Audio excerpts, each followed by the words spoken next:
Welcome to the Beyond the Interface podcast, where we bring you insights and lessons from top leaders in product, design, and technology. Today, I'm really excited to have Amanda Cano, the Vice President of Product Design at Mashreq Bank, join us on the show. Amanda's journey is an inspiring one, from her early days contracting to leading product design at one of the biggest financial institutions in the region. With over a decade of experience, Amanda has seen it all. She's built and led design teams, navigated complex stakeholder relationships, and driven innovation in an industry that's not known for moving quickly. In our conversation today, we'll dive into how service design has shaped her approach to solving complex business challenges, how she's set up innovation hubs in multiple organizations, and what it's really like to push for change in a traditional sector like banking. Amanda will also share her thoughts on scaling large design teams, the ongoing role of fintech disruptors in product design, and where she sees the future of UX heading, especially with AI becoming more prominent. This conversation is packed with practical takeaways. So whether you're a designer, product leader, or just curious about how to innovate within legacy systems, you'll definitely want to stick around for this. Great, Amanda. It's really great to be having you on the show today. Really excited to have this discussion with you because I've been a long admirer of you. You know, we've known each other for a few years already. I think you've known Jay as well for a few years. So yeah, really excited to kind of get talking up through this today. So yeah, let's get started. And I wanted to kind of just really start off with, maybe for the people listening, it'd be great to hear about your career journey, you know, how you kind of have navigated the design sphere over the last few years as well. Okay, yeah. So I mean, I've been working in tech for a long time, and so I've more or less been in this area since the beginning of the World Wide Web. So I've seen the changes through through the last almost 30 years, and in my journey has been I guess a fairly interesting one because it's been such a long time, and probably maybe only for that reason. But I started out an awful long time ago with an internet service provider. So I was working in their very first design studio. We set up the design studio, I think, in around 1997. So a long time ago. And it was at the time really. I think Google may have only just started around that time. Everything was still very much around Microsoft. I can't even remember the design software that we used back then. It was such a long time ago. But we started out this very small studio, and I worked there for a few years, and then we bought out that company. We bought out the design part of that company, and we started out on our own. And we did that for a few years, and then I once I left there, I started working as like a micro agency. So I emigrated to Spain 20 years ago. And for the first couple of years, I just operated as a micro agency. So I was working with other small agencies, and we were working with mainly kind of in the non-profit sector, working for charities and trade unions, for example, in the UK. But I was working from Spain, so I was doing kind of everything myself there, from writing the proposals through to doing the work. And at that time, I was also doing lots of user testing, but mostly accessibility. So I was doing user testing with kind of remotely with people who needed to use assistive technologies. And then from there, I went into contracting. So I had quite a lot of experience behind me already. And I went into contracting in around 2007, so quite a long time ago. And I contracted for many years, up until I think it was 2015, until 2015. And then I took a permanent position, my first one in a long time. But I'd been in talks with someone who I'd worked with and who I admired very much, and he convinced me to join the company that he was with. And so I went. I was a full-time employee for the first time in a long time. And I was there for a couple of years, and then I came to Dubai to work for Emirates. And I went back to contracting for a couple of years for Emirates, and then I now work for a bank here in the UAE as a full-time employee, and I've been with them for 4 years. So and over those years as contractor and FCA, I've worked for some really good clients. I've worked for Burberry, I've worked with Apple, I've worked for Jaguar Land Rover, for Centrica, British Gas, for BP, Gulf River Island. I can't even remember all of the, off the top of my head, all of the organisations that I've worked with in the past, but it's certainly been an interesting ride. Yeah, I saw IBM, AKQA as well, IBM, Dell. yeah, It's AKQA, incredible. Profero, LBI, yeah, Yeah, yeah. So lots of interesting. amazing. Yeah, look, Amanda, I think obviously that's been such an amazing journey. And I think, coming from that contracting side of things, right?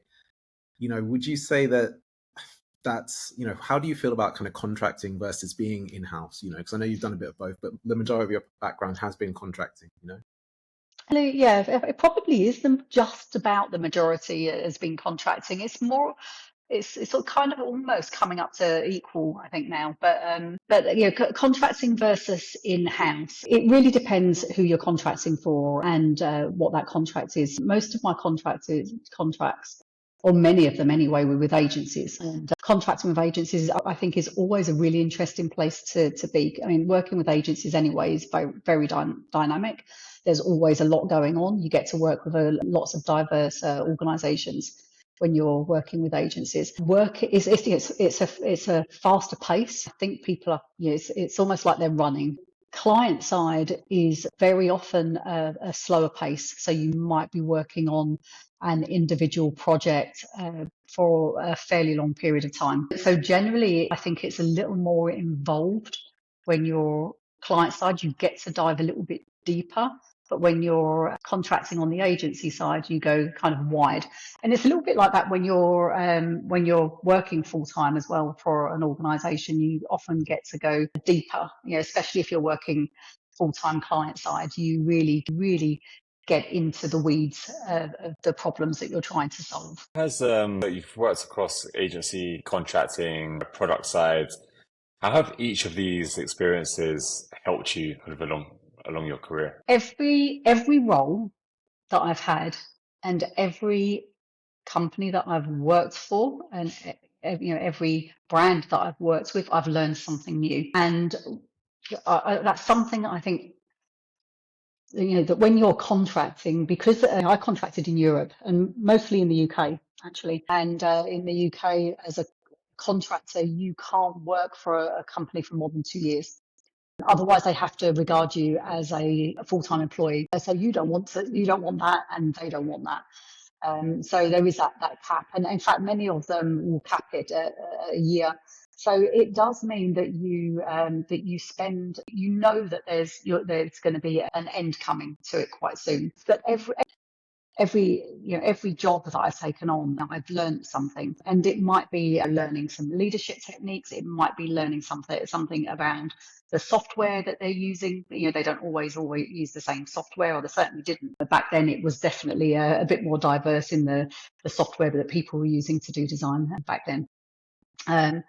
So I think the thing that's to me is always important is that I'm to be constantly learning, because this field is is constantly changing, and it's changing. It changes faster over the years. So from when I look back now to the 90s to now, the technology, everything's changing. We've now got AI that we are also deeply learning about at this point. I think everyone is on a learning path with that at the moment. So the thing that I take from contracting is just you learn a lot quickly. You have to as a contractor, you have to jump in. They expect you to hit the ground running. You can't spend 3 months learning what your job is about as a contractor. You've got to hit the ground and make a difference within the first 2 weeks.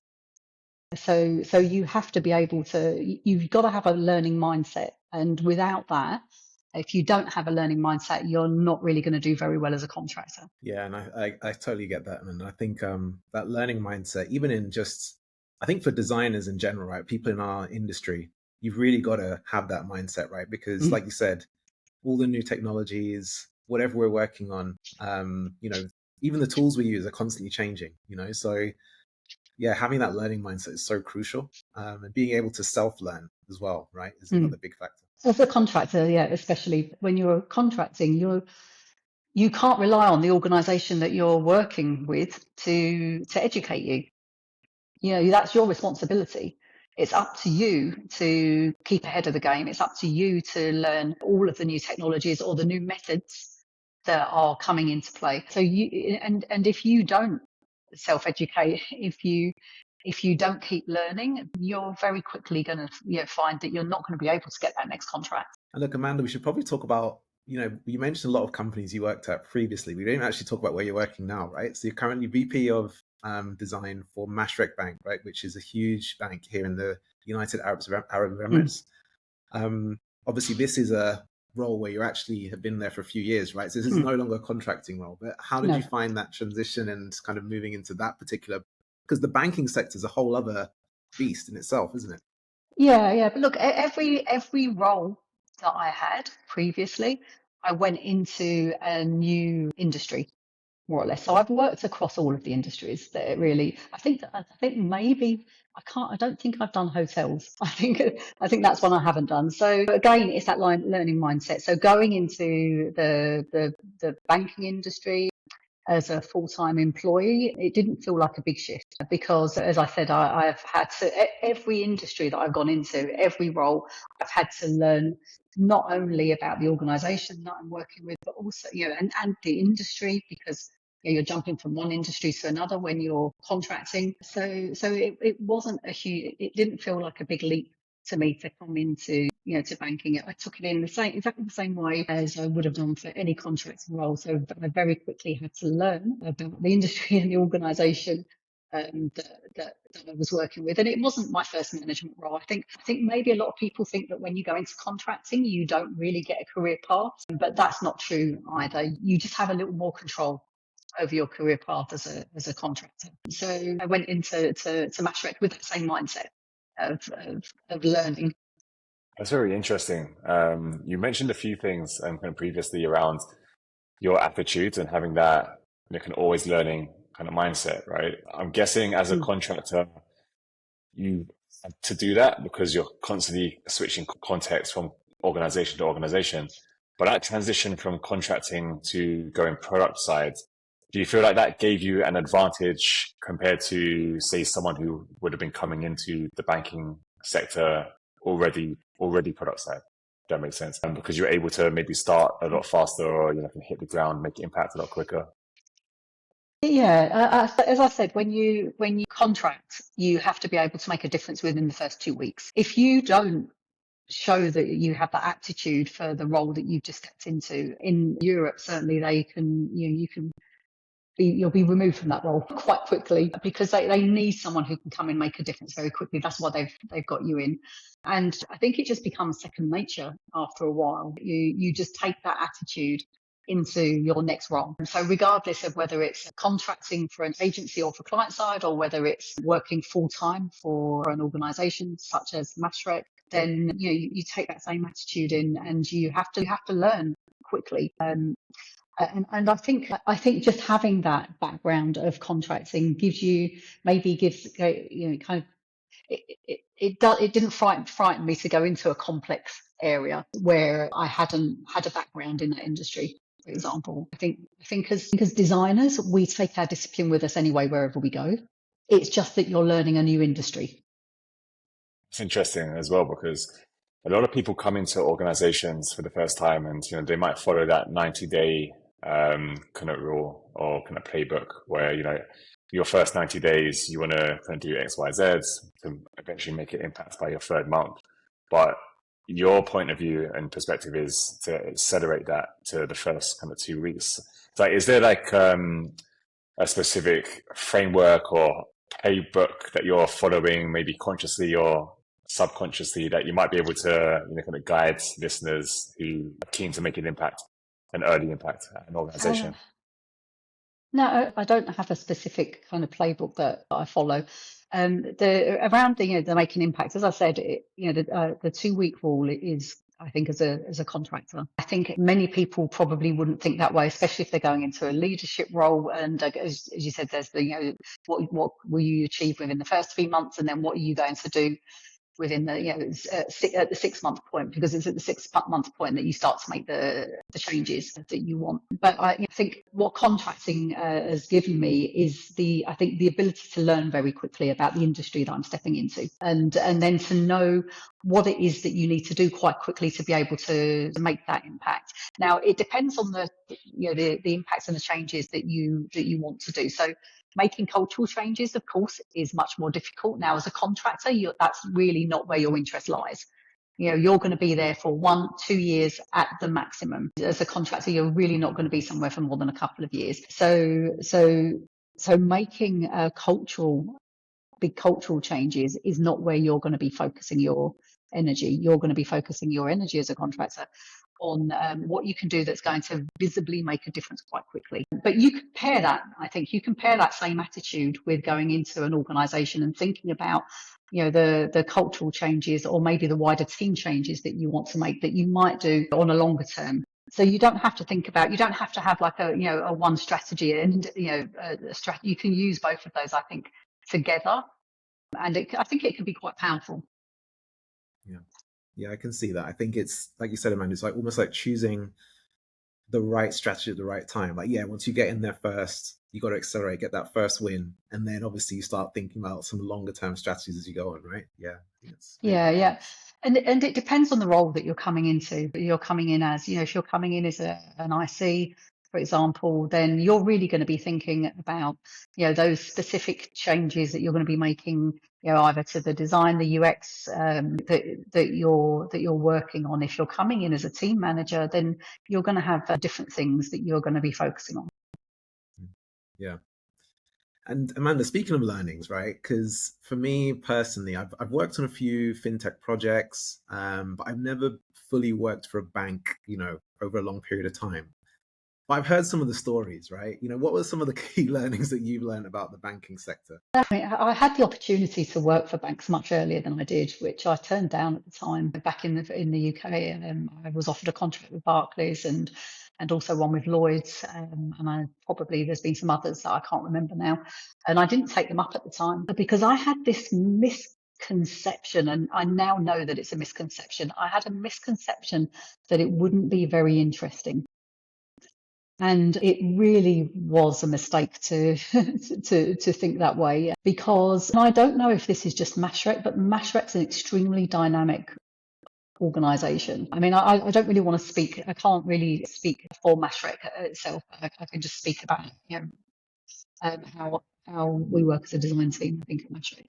But Mashreq's a very fast-paced organization. I don't know if you can see that from the work that comes out of Mashreq, but an example is during COVID, during the time of COVID, Mashreq very, very quickly rolled out how we were going to all of the things that people would need to be able to do digitally that they had been previously doing within a branch. So I think another idea that people have about banks is that they work very slowly.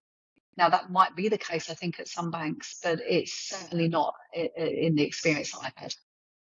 That's very interesting, because I've got a similar experience. I thought banks were boring, ultimately. As a creative, I don't know, why would I ever work for a bank? Just had this preconception that I could turn it to work with like a suit and tie every day. So be at my desk with dividers and just, not be doing anything very interesting. But when I worked for a bank as a designer, it was far from the case. Like, it was so interesting. The projects are extremely complex, and you really have to kind of wrap your heads around, kind of regulations, and for one thing, and how they vary across, overseas compared to whatever market you're working within. Then you've got authentication and security and all of this kind of stuff, protecting your customers' money. Like, all of this stuff is extremely kind of complicated. How did you find learning all of these kind of complex systems when you kind of went into banking? Did you find that quite interesting? Was it a lot to get your head around? And what would your advice be to anyone stepping into banking for the first time in order to accelerate their learning there? Well, it's really a complex area.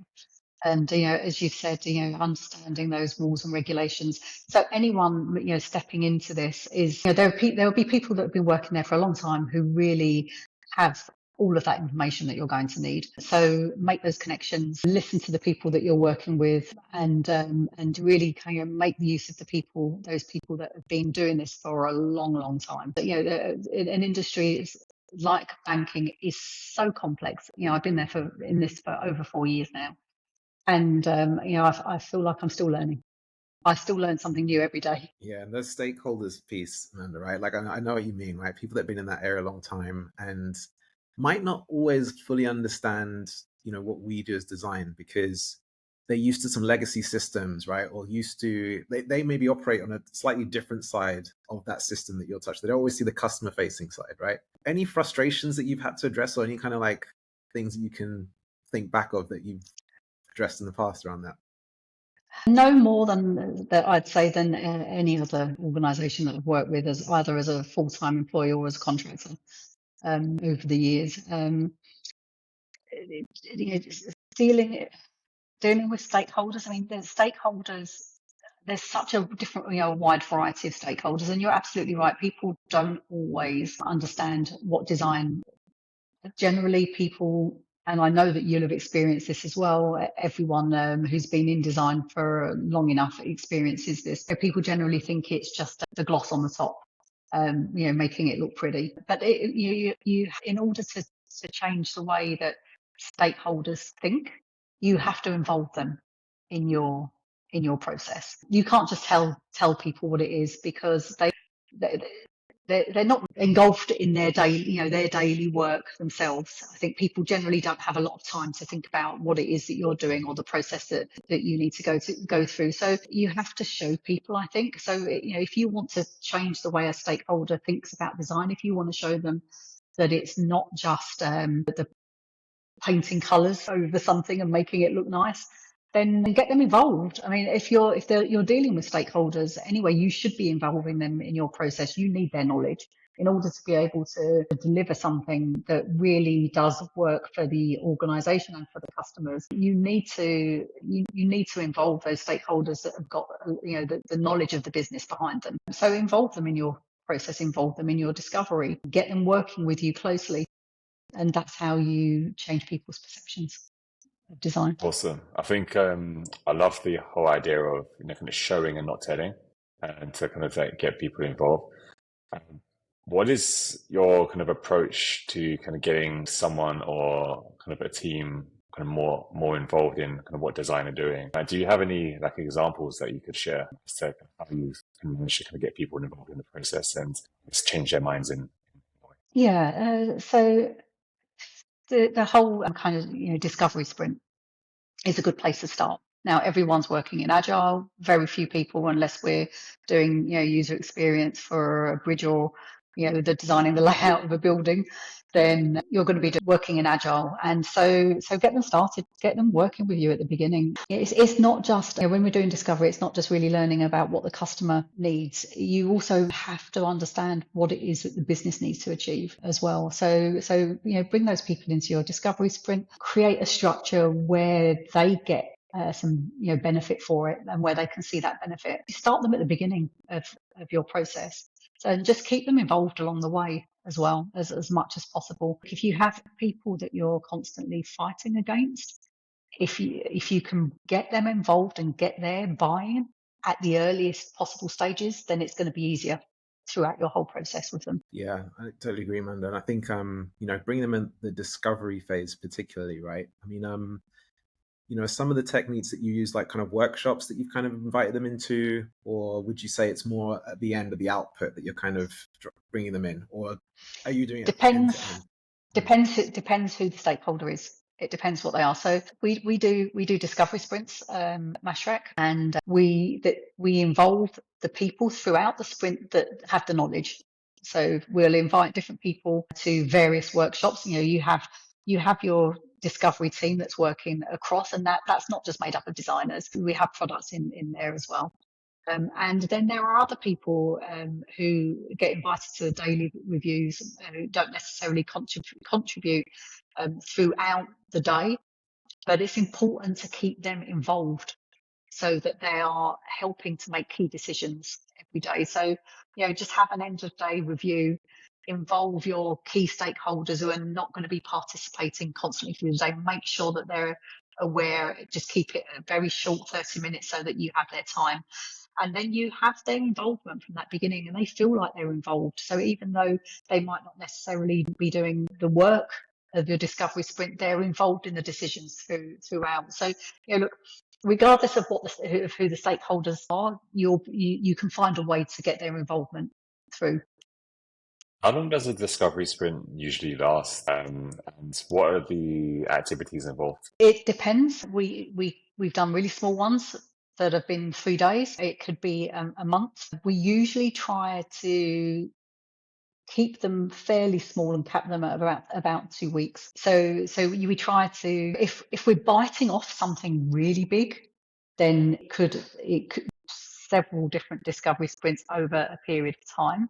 But those things are much fewer and far between. It's quite rare, I think, to do something like that. So our discovery sprints are usually around 2 weeks, but there's work that we have to do even prior to going into that.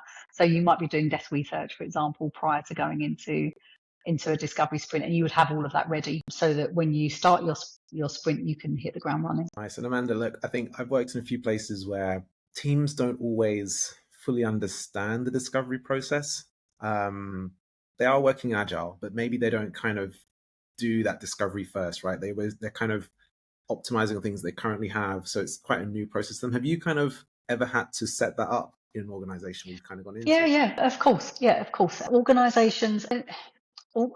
Organizations that are just used to just deliver, then they're going to, of course, maybe question why you would need to do some discovery. But it's quite easy to find examples of why you should be doing it, especially when you're working in quite a large organizations.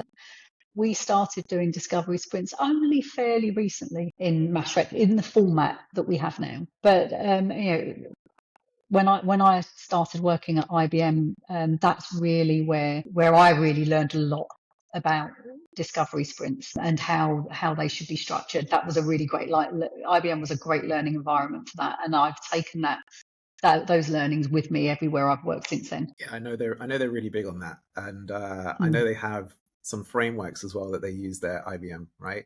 But yeah, for anyone, Amanda, that's trying to get their teams, or any designer out there that's like really trying to get their teams to think a bit more forward thinking and start those kind of discovery sprints, any advice you'd give someone that's trying to kind of get that started? Yeah, absolutely. Start small.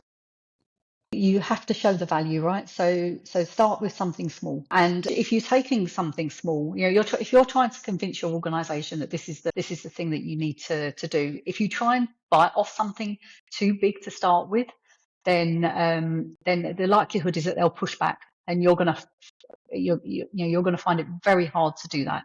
So take something small that maybe isn't going to have a huge impact to start with, but is enough, is strategic enough to be able to show, if you do it well, the benefit.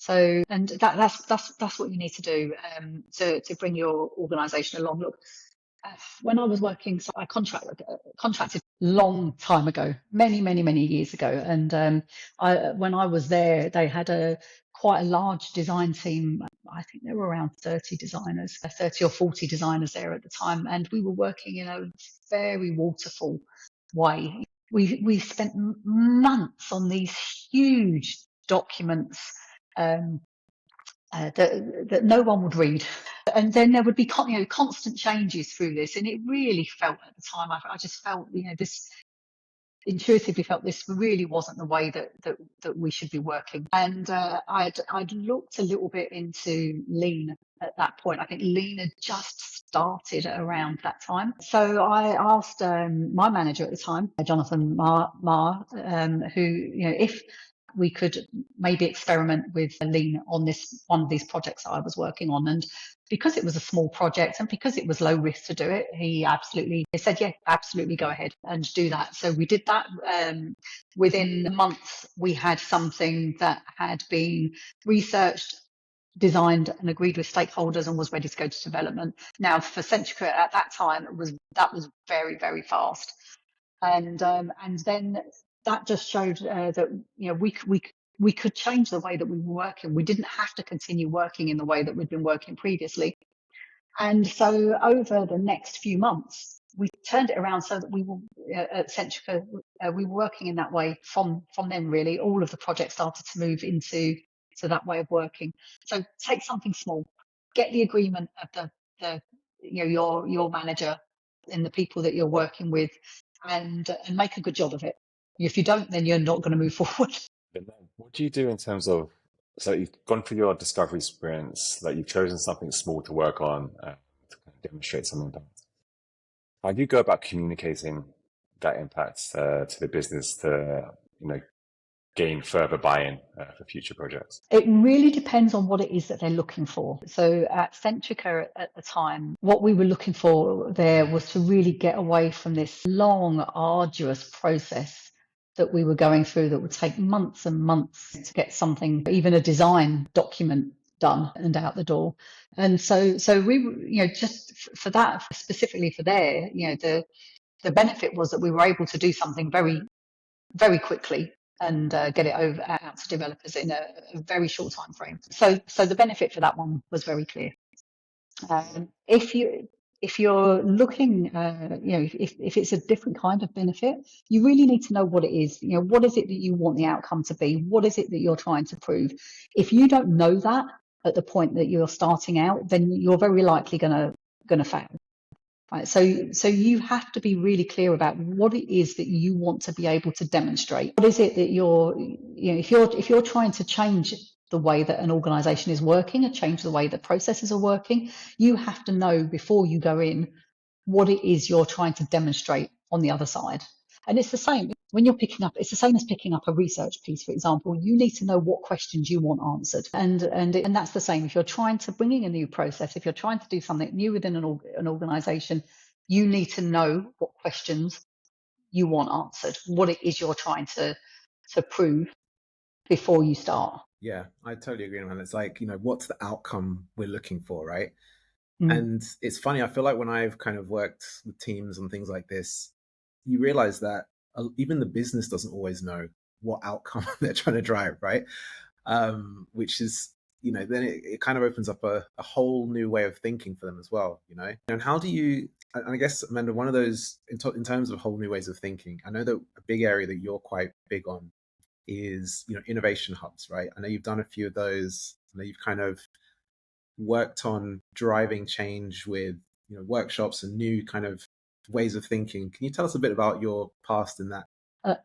I've been extremely lucky that the people that I've worked with in the past have been open to new ideas, and at Mashreq, not just in the past but also at Mashreq. So, and without that, it's very difficult to make any headroads in doing something like setting up innovation. And I'm not going to call it an innovation hub, because at Mashreq, our innovation hub is a much bigger area, and I certainly can't take responsibility for all of that. But in order to be able to do something like that, in order to be able to set up user testing labs, which is really what we've done at Mashreq, you have to have someone who supports you, in that, and who really understands what it is that you're trying to achieve. I've been very lucky. So at IBM, for example, we set up user testing labs there in IBM London. But we did we set it up as a remote lab. It wasn't really something that was fixed in the building. But the manager that I was working with, Danny, he was very, very enthusiastic about really, being able to see what our users were doing with our our products, the things that we were working on. And so he supported getting this in. So I was able to very quickly get that set up. But it actually goes all the way back to when I set up as a micro agency. So when I think as I said before, before I started contracting, I set myself up as a micro agency. And so, and one of the very first things that I did was, and this is a long time ago, set myself up so that I could do remote user testing. Even back all those years ago, it was really important for me to really see what customers were doing with the designs and the products that we were creating. So for me, it's just been like a natural progression. If I go to an organization and it's not set up to do this or set up in a way that allows us to do it easily, then it's one of the first things that I look at. There's a number of things that we need to be able to do. We need to be able to effectively conduct workshops and get the organisation together. We need to be able to get our customers in and see our customers interacting with our products. So Mashrek, it wasn't a big leap when I joined the organisation, and actually it was very fortuitous at Mashrek because they were looking at creating a wider innovation area. And so then I just gave them the idea that I wanted to set up these user testing labs, and they just went with it and built it. And it took a little bit of time, but I think it was in October last year, the whole innovation hub was launched along with our 2 user testing labs, and our user testing labs also convert into a work. So it's a multi-purpose space, and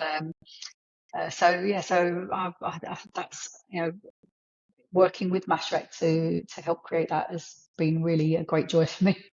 What has been the impact of that? So like once you set up an innovation lab within an organization, like what impact have you seen coming from it? When it's within the organization, it's easier to get stakeholders down to view user testing that's happening. I mean, previously what we've had to do and still do this is to create little snippets from videos of customers interacting, but it's very easy now for product owners to just come down to the user testing labs and observe 1 or 2 sessions. And once people, it's very powerful, right? Once people can see customers actually interacting with something, then that changes mindsets. Very often when you're working with people who've never done user testing previously, they've been releasing products for years. Why do we need to do this? What's the benefit of it now? I've been doing this for a long time. But when they see, you give them the opportunity to see that, it really does bring them around to your way of thinking. It's quite powerful. Like if say there are kind of leaders in organizations who are existing or maybe they're new to leadership within an organization, what would your advice be to them if they would like to set up an innovation lab? And what steps should they take? Look, so if you want to set up an innovation hub or a user testing lab, they come in different shapes and forms. So the first thing I would say is don't constrict yourself. Don't think that you have to build a big fancy thing. Maybe if your organization isn't going to enable that, then do something smaller. You can set something up that's like a mobile lab or a small area, or convert a meeting room that you have. There are various things that you can do. So just really understand what the organization will go for. What they'll allow, and work with that, and also think about the best. If you want to set up a real innovation hub, does the organisation have space first of all for you to be able to do it? So that's one of the key things. And are they adverse to change, or are they going to allow you to make some changes? Find someone who will support you and support what you are trying to do, and have them advocate for you. Love that, because the thought of having an innovation hub sounds so grand. It sounds like there's going to be people in white cloaks, like in a laboratory kind of setting, and that just sounds like a huge investment, right? But the way that you've just broken that down, it sounds like it could be a mobile hub, it could be just a room in the office that you just dedicate to that and start inviting people in. Yeah. That just breaks it down such a level that it actually seems achievable. Are kind of coming up against a lot of adversity towards the idea. it sounds to me as like if you break it down in that way, you could probably just do it anyway. Do you know what I mean? Yeah. Like you don't have to ask for permission, just get it done, prove it, and then, use that to support your business case. So I think that's great. Yeah, exactly. I mean, look, if you have a lot of opposition, start small. Yeah, and I can't take credit for Matrix Innovation Hub. I can only take some credit for them agreeing to build the user testing labs. But it's really going to also depend on the organisation that you're working with. If you're working with a progressive organisation, they're going to be more likely to listen to the ideas that you have anyway. If you're not, then just start small and show them the benefit of what you're doing, and just having a small mobile user testing lab. Now, look, back in the day when I was at IBM, there was specialist software that we used for user testing. Gosh, I can't even remember what it was called now. I've forgotten what it was called off the top of my head. But so you had to set up, you had to have a special laptop that had this software installed on it, and then we had this little thing that we would clip to the top of your laptop with the camera on it so that it could see so you had to have this kind of all special setup.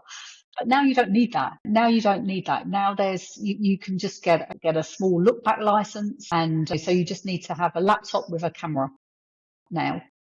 You don't need to have anything else, a look back license or something else, or you can even use Teams or you can use Zoom, or there are other things that you can do to be able to see the device. We'll work with software, so mostly we're going to be looking at something that's on someone's phone, for example, but there are lots of ways that you can try and achieve your goal without buying specialist things now. Yeah, there's no excuses really nowadays, right? There's really no excuses. And I think these are great points, man. Like for anyone that's, having that challenge where they don't necessarily have all the tools in place and they really want to start a research function in their team, these are some really great takeaways. But I did want to just throw in like a bit of a curveball here, because I know that you mentioned, having or putting the customer in front of people usually changed their hearts and minds. Have you ever had a time when it hasn't though, or it's like backfired, or where you've had that really tricky person that just doesn't want to listen?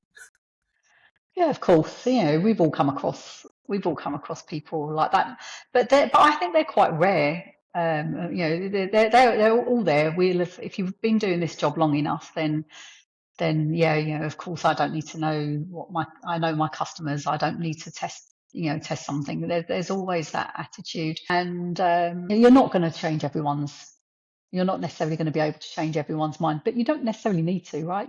As long as you change, as long as most people, you're able to bring most people along with you on the journey, then you don't need to change, to convert everybody. But if it's someone who's integral to you being able to achieve what you need to achieve. There's an example. So I was working on something for the Mayor of London project, and it was quite a complex project that we were working on, but we'd developed this fairly simple interface, but for some reason that they developed it with quite a complex way of inputting a number. It just kind of seemed like, backwards, and the product owner at the time was saying, look, it's easy, look, see, I can do it, no one's going to have a problem with it.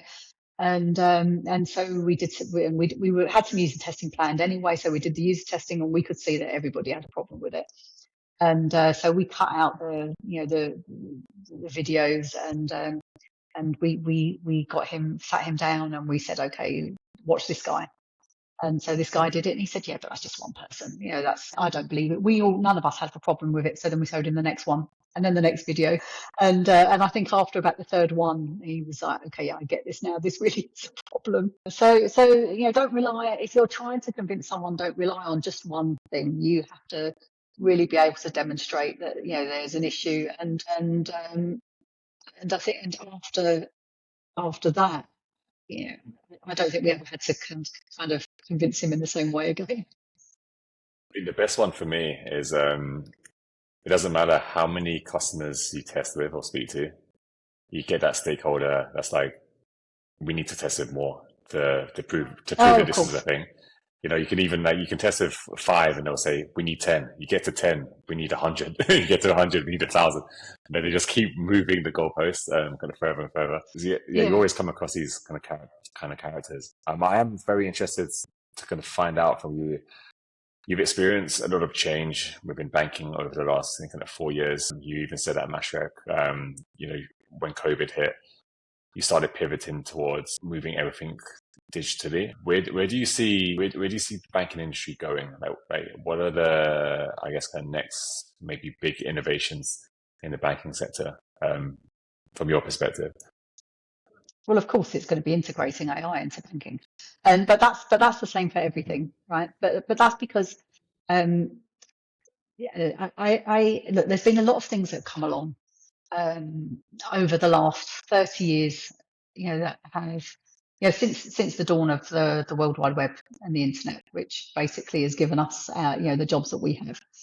There's been a lot of changes that have come along, but none of them are as significant. And I actually think that what's happening now with AI is probably as significant as the start of the World Wide Web.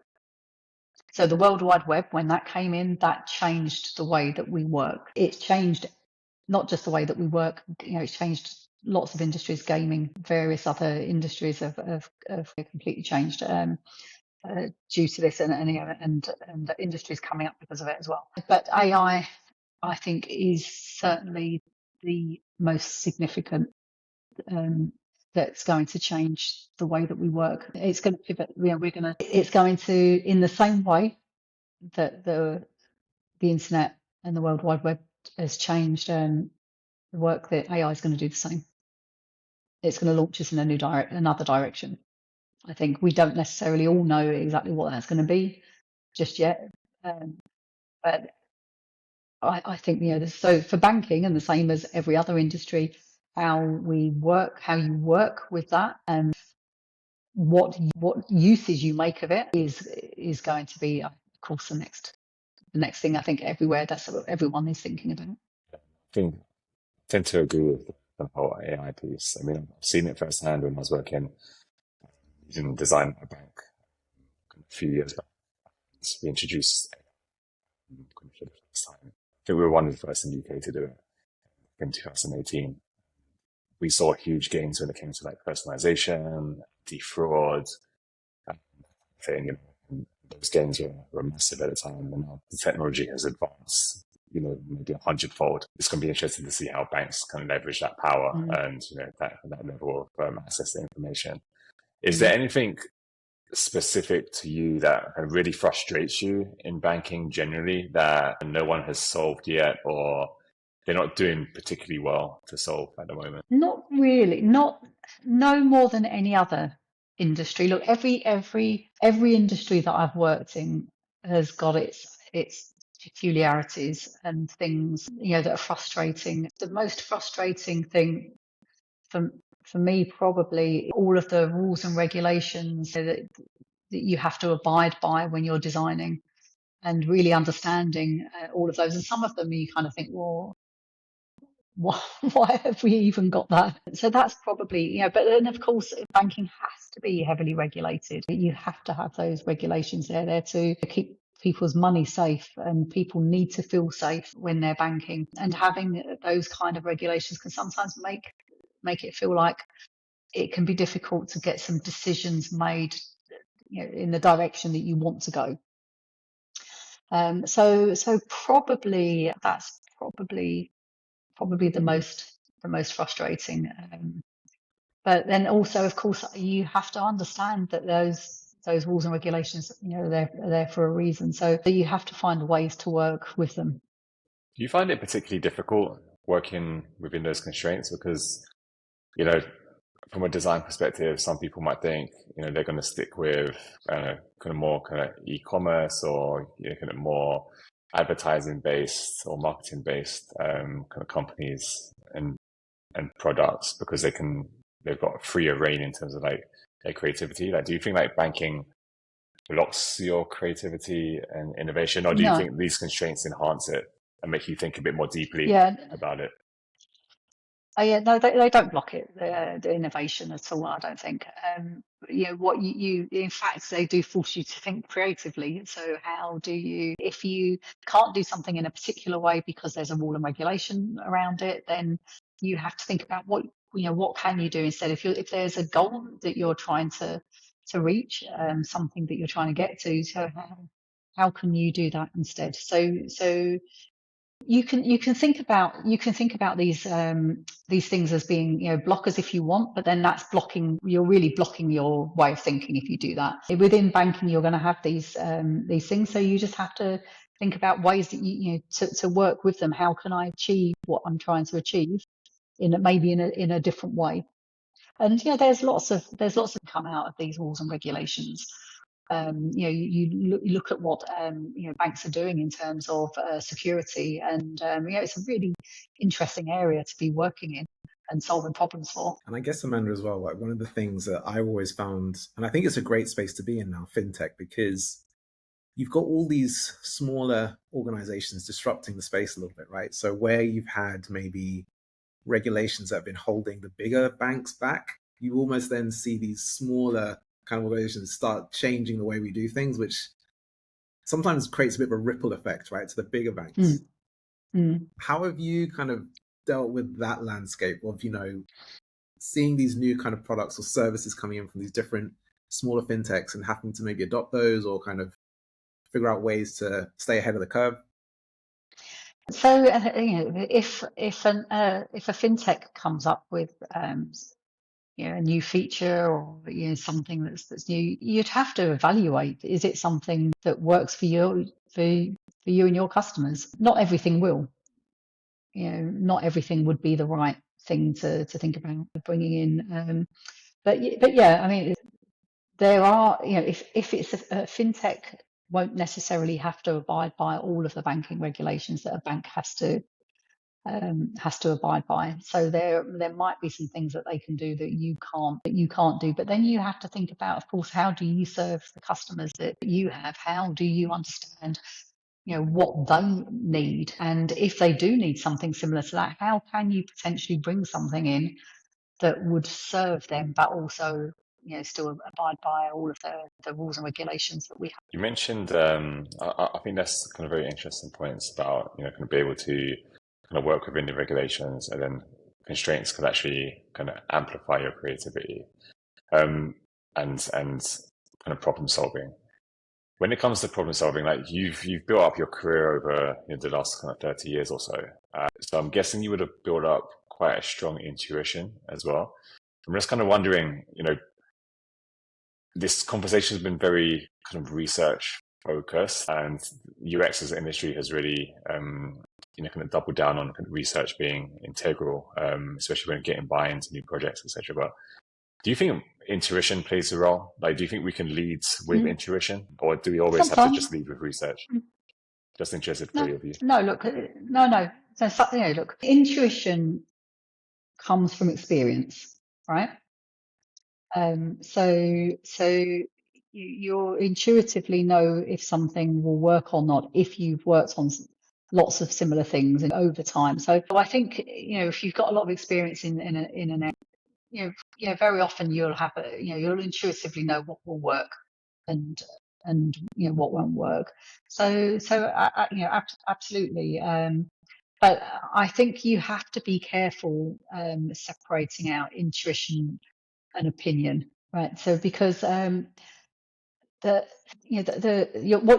you'll end up having is lots of discussions around whether your opinion is worth more than someone else's opinion. Why is their opinion not as valid as yours? And you don't want to get into those conversations. They don't lead anywhere good. So absolutely, intuitively, you will know if something is going to work based on the experience that you've had in the past. But you shouldn't just rely on that alone. The reason for that, I believe, is because, and yep, you're right. I mean, I am very research focused. But if you look at over the past year, number of years, the way that we behave changes along with the speed at the technology changes. So something that we've learned 10, 15, 20 years ago may not necessarily be true now. So I think you just have to, you have to, if you're relying on intuition, you have to be careful, or you should, be questioning yourself. Is this really, is this really how it is? So I know this was true, 5 years ago. Is it still true now? Yeah, so And there are some things. you could almost lead that, right? You can almost lead with your intuition, just to form a hypothesis as a starting point, maybe, and then kind of validate that with the research. Yeah, it's going to depend. Researchers out there have probably got their, shaking their heads. Mm. No, don't say that. But it depends on what it is that you're trying to learn or trying to show, I think. But there are some things that will always be true. We know that the biggest font on the page is going to be the things that people read first, right? There are some things that we just know based. There are just some truths that are out there that are based on psychology or design principles, and they won't change necessarily over the time. But you have to think about the thing that you're trying. You're trying to think intuitively about the thing that you're thinking about. Is that based on a principle that isn't going to change over time, or with people's behaviour, or is it something that may have changed? So I don't think you can. It's probably not safe to just always rely on intuition alone. And if you are, then you're probably going to start making mistakes along the way, right? Because things change, people's behaviour change, technology change, how they interact with it changes, and so over time you have to make sure that you're adapting with it. Really great points there, Mandarin. I actually would probably take what you said there, even one step further, because we know that people have actually changed, right? Like we always keep talking about this, Gen Z versus, millennials and all this, right?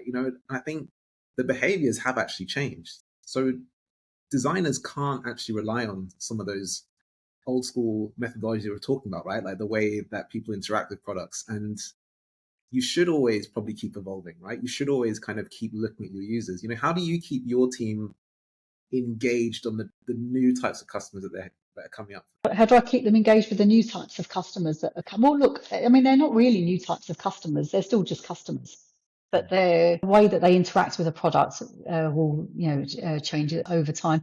Look, going back to intuition, intuitively, you may know that the way that someone is behaving now is going to change over the next couple of years, based on experience that you've had in the past. I can remember doing some research a long time ago for Jaguar Land Rover, and it was at that point when social signing was really just becoming a thing. But because it was a very new thing at that point, the research that we'd conducted, this is, 12 maybe 13 years ago, showed that at that point in time, it was a negative factor. So if you provided social sign-in on your sign-in page at that time, it would provide a negative connotation to your customer. They would be turned off by it, even if it was just there.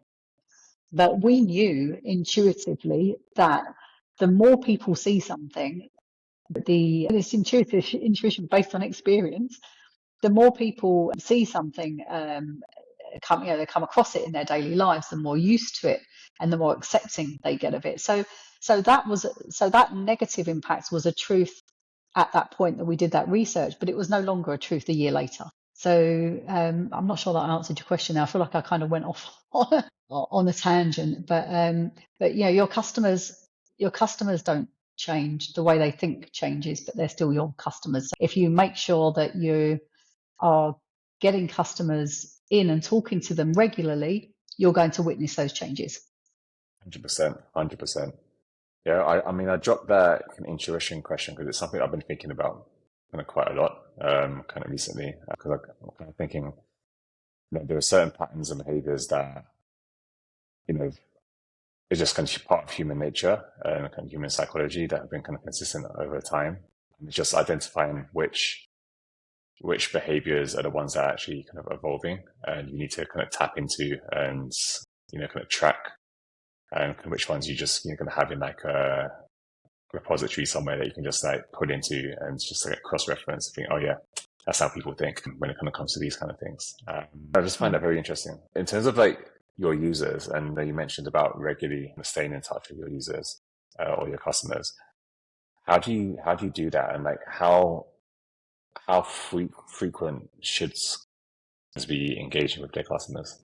in order to kind of stay on top of these behaviors and changing trends, etc.? Yeah, it's going to depend on the team, right, and the product that you're working on. But I mean, there's a lot of different factors involved in that.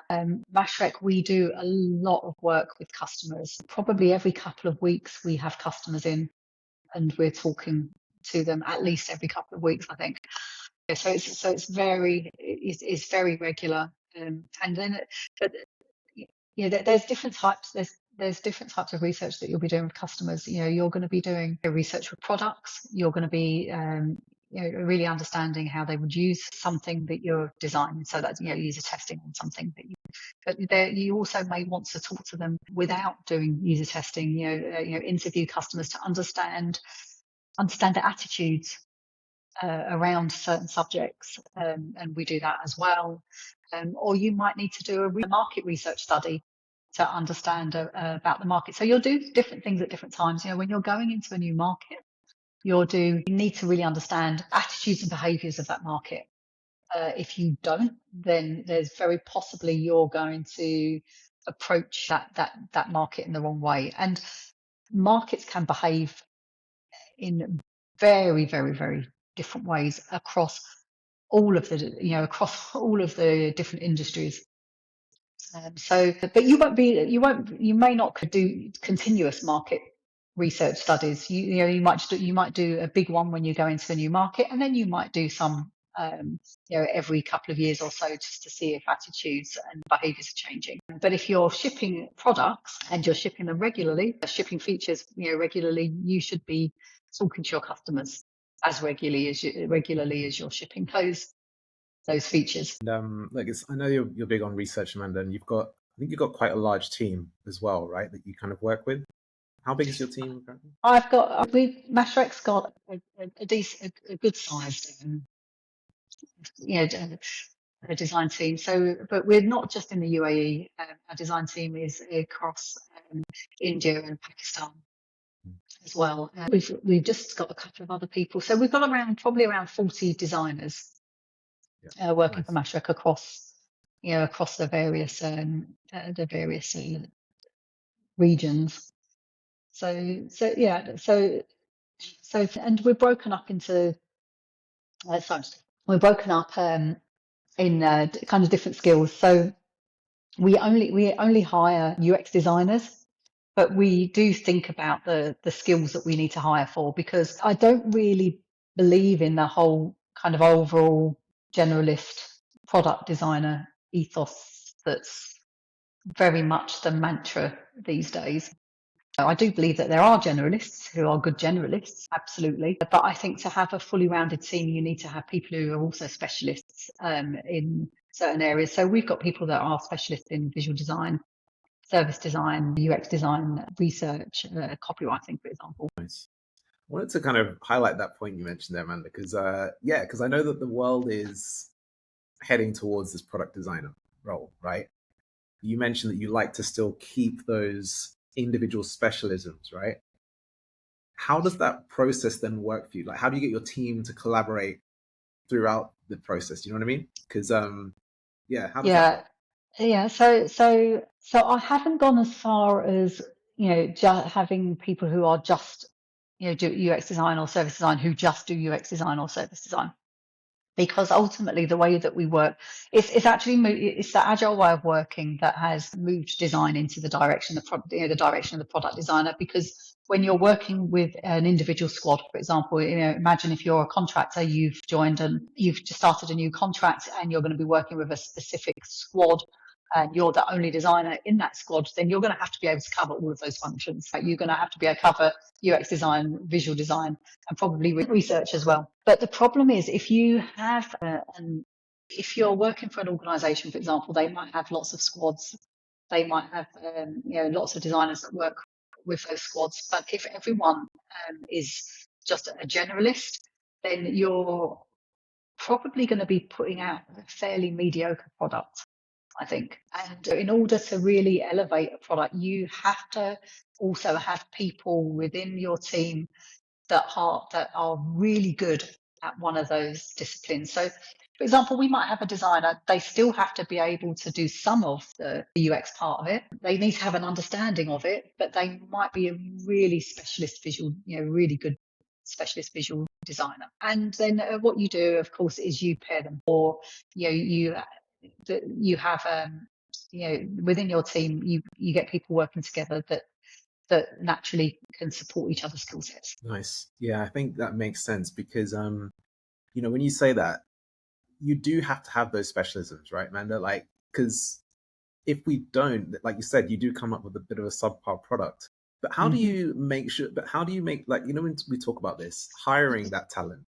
Because when I speak to young designers or people that are coming up in their career, right, they feel like they have to be in that product design role. Like they feel like they have to show that they are a generalist. So how do you unearth the gems or those people that are still kind of specialists in certain areas? Like how do you kind of hire for that talent?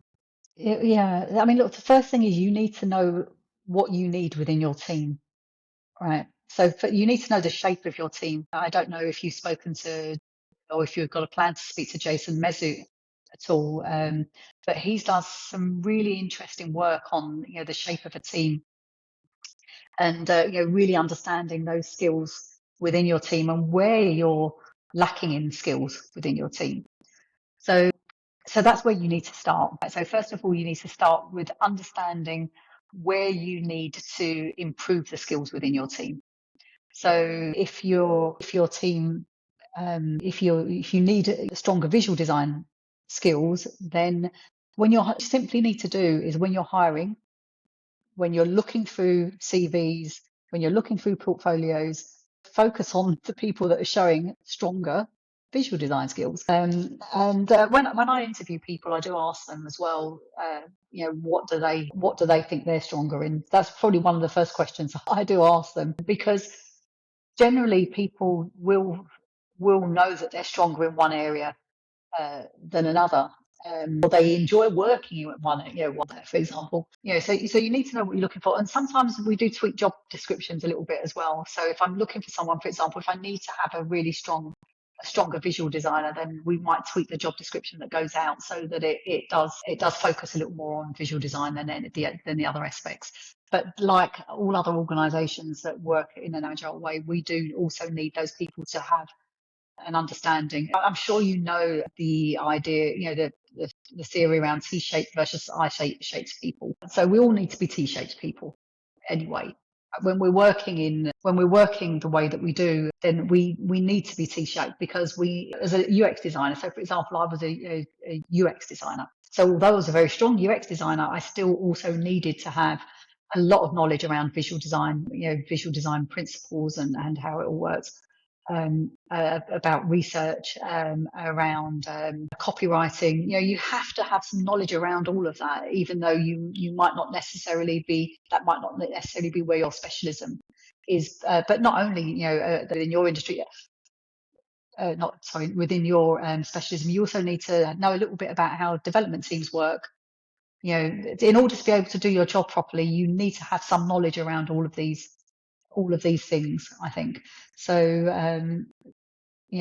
so everyone needs to have their individual specialism, but you also need to have that knowledge that spans to help to be able to really do your role really well. That's interesting. I've got a controversial question, probably. If we're united in the sense that people need to be kind of more kind of T-shaped, but they're a specialist in UI design, right? So in that visual aspect, versus a specialist in UX, with hiring people with the understanding that we might be able to teach them the rest and to kind of fill the gaps. So if they're kind of very deep on UX, maybe we can fill in the gaps on the UI side and kind of vice versa.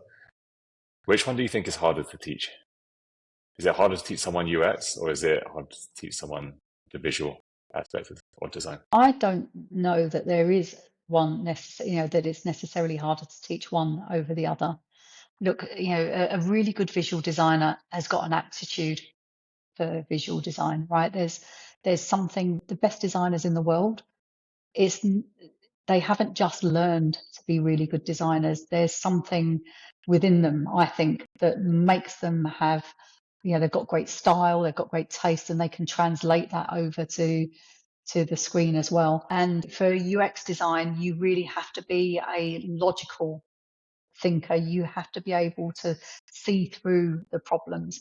So I don't think one is necessarily easier to teach than the other. If you've got a fantastic visual flair, but you just are not a logical thinker, then you're going to find it really hard to pick up UX. If you find it difficult to be able to see, through all of the different problems in an organization, then you're going to, picking up UX is going to be, difficult, and vice versa. So I don't think one is necessarily easier to teach from the other. But I think, look, the thing that but I think that's not really the right way to think about it. I think what you need to think about instead is, how do you support those people who are, who are maybe really strong in visual design but not as strong in UX, or vice versa. How do we support them so that they can really do their best work and do the best work for the organisation without you know, turning them off of the job. If you've got someone who's a strong visual designer, they want to be a visual designer, but they know they need to know a little bit of UX. If you try and force them down the road of really becoming as good as UX, which you won't, as they are a visual design, then possibly also you're really, that person's probably possibly not going to be very happy after a period of time as well. Yeah, and I think it's like you said, it's about finding those key skills and how you can support them right within your team. And man, you mentioned you have a large team across different locations. Now, how do you manage the culture within your team in that regard? Because we spoke about different skill sets, different locations, different projects, different teams. How do you kind of keep that culture, or how do you keep them all united with what's happening, in terms of research, all the kind of things that you guys are doing? You have to get your team together, right? So we have a weekly team meeting with all of the designers across the organisation, and so that's that. Now, I put that in place when I started at Mashrek, and that's something that I've always done when I've joined an organisation. Is this weekly meeting? It's really important, I think, and we use that time to learn about the key things that are happening across, in design across Mashrek. And then we also use that time as well to sometimes look at new innovations that are coming out. So that's where you start. So start by bringing them together. So they might not all be physically together, but bring them together and do it regularly. It's really easy just to think, oh, we haven't got time, everyone's so busy, I'm going to cancel it. And then you might, on occasion, of course, you do need to cancel them. But by and large, I try to make sure that happens every week. Just on that kind of point there, Amanda. So are those kind of sessions more weekly kind of status updates, or are they kind of an opportunity to kind of bring the team together and workshop through challenges that, might be synonymous kind of across the organization that you can collaborate on? So our weekly meetings are around, so what's going on, and then we do a couple of like show and tells every week as well, because there's so much that's happening in the organisation that it's important that people can see what the other designers, other teams are working on. It's an opportunity for them to see that. In terms of getting people together and doing workshops, we do that regularly anyway. So there's always a lot of discovery that's happening. There's always workshops happening somewhere within the organisation. So that's one of the other ways that we get people together. There are other things that we do as well, and sometimes they're not always long-term initiatives. We've done things where we are looking at innovations that are happening, and we'll get different people within the organisation to come in and talk about what they're things that they're doing that might not necessarily be directly associated with work. And actually, that's a really fun thing to do, because you learn a lot about people that way, and the things that they're doing. It's astonishing. I'm always amazed by just the sheer creativity within my team, and the things that they're doing that are just not that are not directly associated with work. Yeah, and I think you won't see that unless you get them all together, right? And you kind of start to see how they engage and interact with people across the team and so on. So yeah, I think it is a key thing to Yeah, do. yeah, and I think regularly check in with your team as well. I think I try to make myself as approachable as possible from a leadership perspective, and so that my team always feel that they can speak up and say, "Oh, could we try this, or could we do that?" And listening to my team and their ideas about how we can do things as well is one of the ways that we bring the designers together. Have you ever felt disconnected though, Amanda? Do you feel, because as your team grows, obviously, you know, I've experienced it myself where I start to feel a little bit more disconnected from maybe the team Yeah, of as course. we grow? Yeah, of course. When I started at Max there were 5 squads, and now I don't even know how many we've got now. We've got a lot, uh, you know, a lot of squads, 30 odd squads, hundreds of developers now. And of course, the design team has grown at the same time. When I first started, we were all based in the UAE, and now we're in India and Pakistan as well. So of course, but when you grow a team, then you also need to change the structure of the team to work with that. You have to. When I first joined Mastercraft, of course, all the designers were reporting directly into me, and now, of course, I don't have 40 direct reports. That would be almost unmanageable. So you have to constantly look at how your team structure and whether or not it's working to support the team that you have. I think, like you said, Amanda, like managing managers, making sure that they're also supporting the team where possible, to kind of help you, get that insight on how things are going is also critical, right? Yeah. Yes, it is. Yeah. So just to make sure, as you grow your team, you have to think about whether the structure is still supporting your team members, and then you have to adjust that as it grows and as the work changes. How into the details do you need to be? So that as a leader, designing a kind of large team, right? I think there's kind of two directions that you could possibly take. The first is you could be that person with the kind of helicopter view and broader context, and you liaise mainly with your kind of direct kind of reports who mention the different kind of sections, and you've got that trust between you and them. And then you could take the other approach where you're in the weeds still, right? So you're still, when it comes to all of the design decisions that are happening on the ground, you're involved in those in every single kind of decision. So I'm interested to know what approach you take, or approaches that you've tried and you've kind of figured out, for you, this is probably the best approach to take as your team scales. Yeah. But when your team grows and you bring in a layer of management within your team, the people that you bring in, whether you hire them in or whether you're promoting them to that, then you have to entrust them. So if I was involved with every single design decision, then it would slow things down to the point that it would be unacceptable. So I have to, have trust in my design leads that they are able to pick up and make the decisions within their teams, and have those, and then I will get involved in the things that they bring to me. So sometimes I'm looking at the small details, but at this point now, because we've got our design system in place, it's been there for a while, it's quite mature. So there's less need for me to get involved in looking at those small things. I don't need to look at whether or not a checkbox has been designed correctly, for example, or I shouldn't do. But if there's something that's, if there's something, maybe a higher level of review, then my leads will bring that to me. But I trust them to let me know when that is. But the way that we work anyway means that from a journey perspective, designing out journeys, I do review all of those anyway, but I won't necessarily be looking at the very small details of every single screen along the journey. So do you review everything that makes it into the product? Do you have to review and sign off everything, or No, is that no. trusted onto your team to do? No. I don't have to review. I do make sure that I review anything that's it's a key journey. Anything that's strategic at all, then absolutely, I'm very much in the detail there.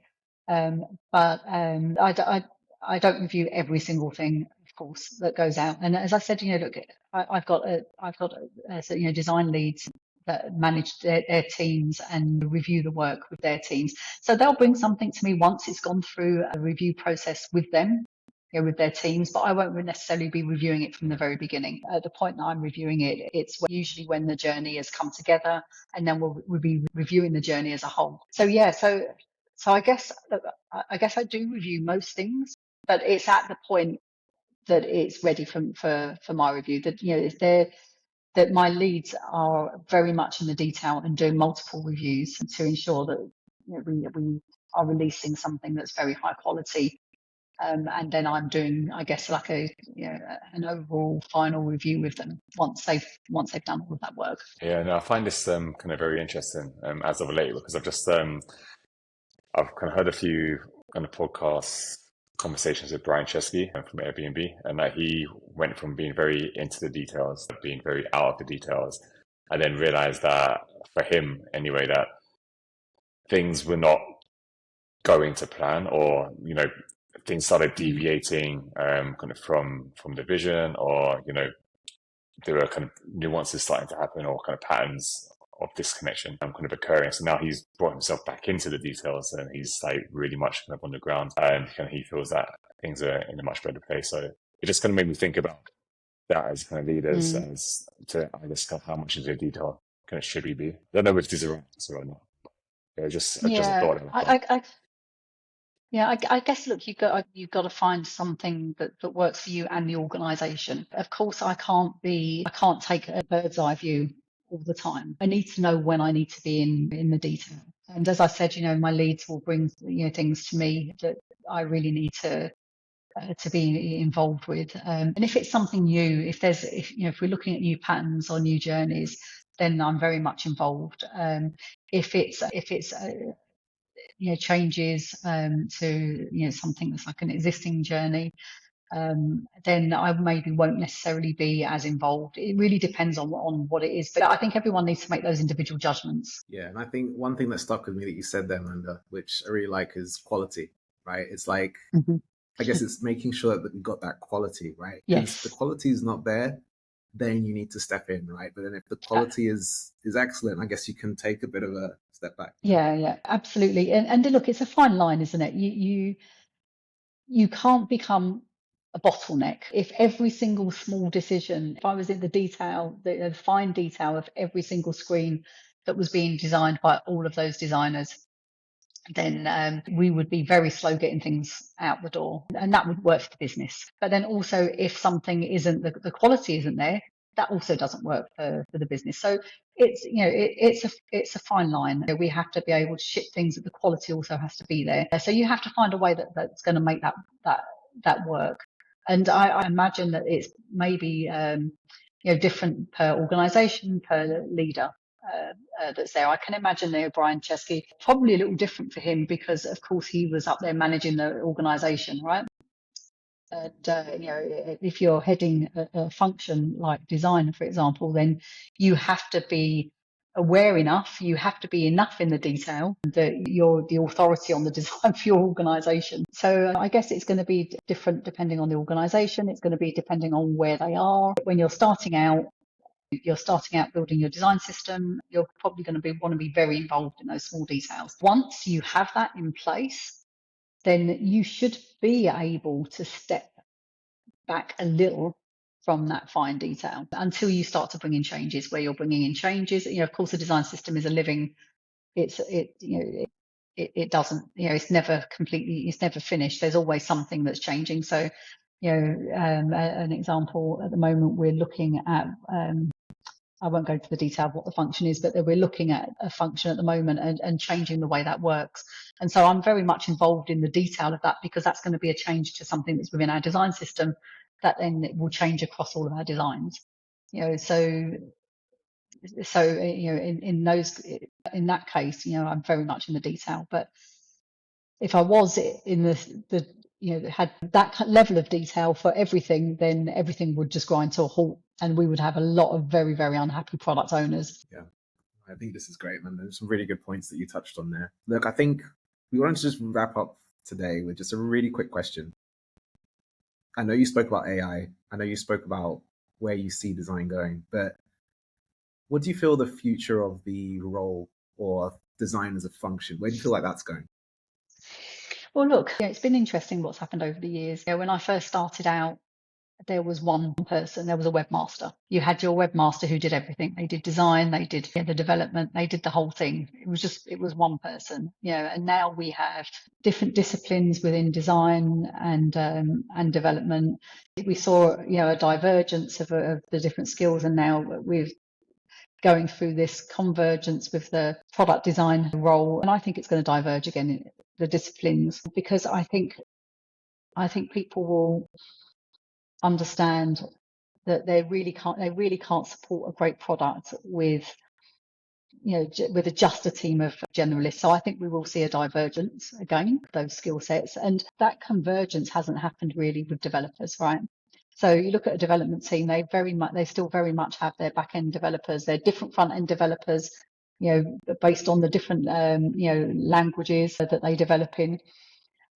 So we haven't seen that convergence happening within development, and I think we'll quite quickly see a divergence again with design. Of course, everyone's wondering how AI is going to affect design as a function. I don't have the same view that a lot of people have. I think there was a bit of a panic maybe a couple of years ago. I didn't have that same panic. I've seen so many things come along. I remember when web pages were templatized, and different companies were basically selling, you can create your website really quickly with just a click. 15, maybe 18 years ago, people were thinking, oh gosh, we're not going to need web designers anymore. And then of course that didn't happen at all. And I think it's going to be the same with AI. I think how the way that we work will change, but the function will still very much be there. Yeah, no, this is great, Amanda. And I totally agree. And I kind of feel, you touched on some really good points there. Thank you for the time today, Amanda. It's been amazing. We've got some really good thought-provoking insight from you today. So really appreciate you being on the show. And where can we find you? Where can the audience engage with you? How can they contact you? Yeah, I hide myself away a bit. I don't go to many UX functions. And where can they find me? They can find me on LinkedIn. They can find me at my desk in Mashrek. That's probably the best place to find me. On occasion, I might go to a conference. Very occasionally, I may go to one. But yeah, I generally don't, or haven't done for quite a long time. Maybe I need to change that about myself. Get myself out there a little more. Yeah, that's brilliant. No, but look, Amanda, we'll definitely leave links to your LinkedIn account, and yeah, people can find you there. But once again, thanks for coming on the show, and really appreciate it. Thank you. Thank you very much. Yeah, it's been great speaking with you. Thank you.